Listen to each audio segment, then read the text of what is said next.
No, there's a real impact on obviously social relations, but also policy.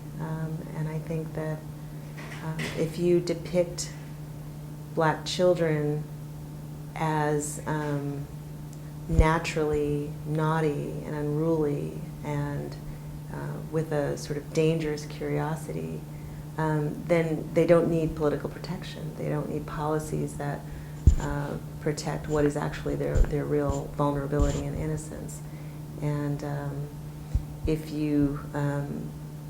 the contemporary version of the Jezebel is the teenage inner city African American girl who gets pregnant out of wedlock, then it's by virtue, according to these stereotypes, by virtue of her own behavior and her own choices, and not the impact of policies, that have led to her poverty and continued poverty. Fairly consistent historically is that the stereotypes of black women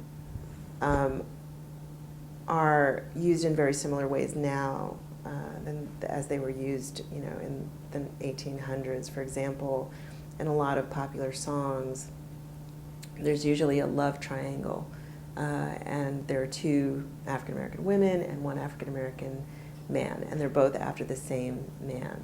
He's stepping out on his girlfriend or his wife to see this other woman, and there's obviously a conflict. And usually in these black male-female relationships, it's the black woman who is seen as the cause of the difficulties in the black man's life.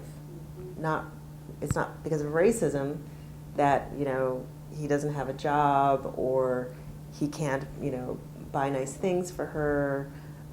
It's because of her behavior, or because of his choices. And so in this way, racism just drops out of the picture. And I think you see something very similar today when, quite often when black male-female relationships are represented, they fall apart not because of environment or policies that affect their lives. They fall apart because of the so-called choices, which are not really choices, but the so-called choices that black people make and their own behavior. And so